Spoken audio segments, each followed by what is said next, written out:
کسی نے حضور کو سلام دیا تھا کہ یہ سلام اپنی امت کو دے دینا۔ حضور علیہ السلام نے یہ سلام پھر پوری امت تک پہنچایا، اور اگر آپ تک پہلے نہیں پہنچا تو آج آپ وہ سلام وصول کر لیجئے۔ تو حضرت عبداللہ ابن مسعود رضی اللہ تعالیٰ عنہ سے مروی ہے، قال رسول اللہ صلی اللہ علیہ وآلہ وسلم، کہ رسول کریم صلی اللہ علیہ وآلہ وسلم نے فرمایا، معراج کی شب جب میں آسمانوں پہ گیا تھا تو میں ملا تھا حضرت ابراہیم علیہ السلام کو، فقال یا محمد صلی اللہ علیہ وسلم، تو انہوں نے مجھے مخاطبہ کرتے ہوئے کہا کہ اے پیارے محبوب، جب آپ واپس جائیں گے تو اپنی امت کو میرا سلام دینا۔ اور حضور نے حضرت عبداللہ ابن مسعود رضی اللہ تعالیٰ عنہ سے مروی ہے کہ یہ سلام امت کو پہنچا دیا۔ تو جن تک ابھی تک نہیں پہنچا تھا، آج ان تک یہ سلام پہنچ گیا۔ تمہیں مبارک ہو، تمہیں حضرت ابراہیم نے سلام بھیجا ہے، اور سلام بھیجا بھی حضور کے ہاتھوں ہے۔ اللہ اکبر، کتنے خوش نصیب ہو تم کہ تمہیں حضرت ابراہیم سلام بھیجیں اور سلام لے کر آنے والے حضور ہوں۔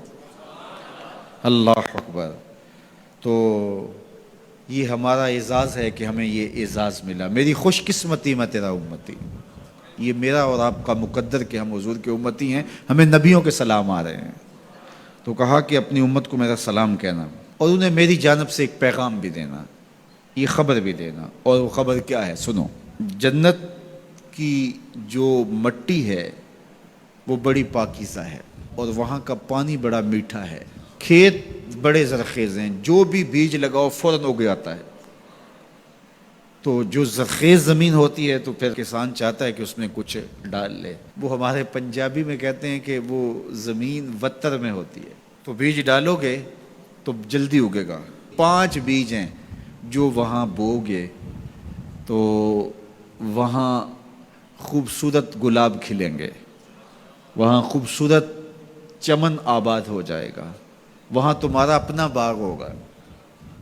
اس میں سبحان اللہ کے کچھ بیج ڈال دو، کچھ الحمدللہ کے بیج ڈال دو، کچھ لا الہ الا اللہ کے بیج ڈال دو، کچھ اللہ اکبر کے بیج ڈال دو، کچھ لا حول ولا قوت الا باللہ کے بیج ڈال دو۔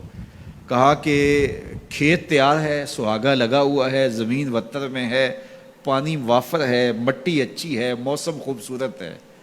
انہیں جا کے میرا سلام دینا، انہیں کہنا کہ بس بیج ڈال لو، اور یہ بیج تمہارے پاس موجود ہے۔ اور اب بھی اگر کوئی بیج نہ ڈالے، اقبال نے کہا تھا نا، موسم اچھا پانی وافر مٹی بھی زرخیز، موسم اچھا پانی وافر مٹی بھی زرخیز، جس نے اپنا کھیت نہ سینچا وہ کیسا دہقان۔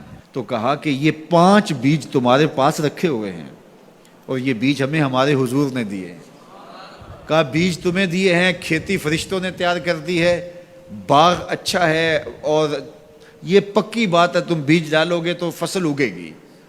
اور وہاں ہوائیں چل رہی ہیں کستوری کی مہک سے، مشک بار ہوائیں۔ تو اب تمہاری مرضی ہے کہ تم بیج لگاتے ہو یا بیج نہیں لگاتے ہو۔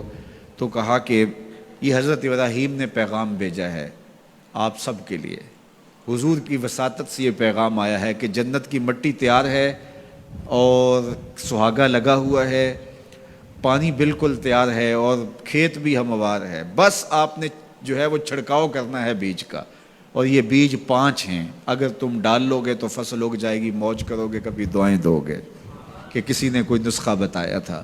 تو یہ 5 بیج کون سے ہیں؟ سبحان اللہ، الحمدللہ، لا الہ الا اللہ، اللہ اکبر، لا حول ولا قوت الا باللہ۔ تو یہ 5 بیج بونے کے لیے ہی تو ہم یہاں آئے ہیں۔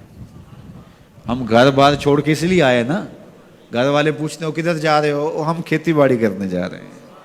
ہم کچھ بیج لگا کے آئیں گے انشاءاللہ، پھر جب وہ اگیں گے، بڑے ہوں گے، تو جنت میں آپ کو بھی اس کی چھاؤں میں بٹھائیں گے۔ تو انہوں نے کہا ہوگا جاؤ تم بھی کھیتی باڑی کرو، تو پیچھے سے ہم بھی فارغ نہیں ہیں، ہم بھی انشاءاللہ بیج گاڑیں گے۔ تو پڑھیے سبحان اللہ والحمدللہ ولا الہ الا اللہ واللہ اکبر ولا حول ولا قوت الا باللہ، سبحان اللہ والحمدللہ ولا الہ الا اللہ واللہ اکبر ولا حول ولا قوت الا باللہ، سبحان اللہ والحمدللہ ولا الہ الا اللہ واللہ اکبر ولا حول ولا قوت الا باللہ۔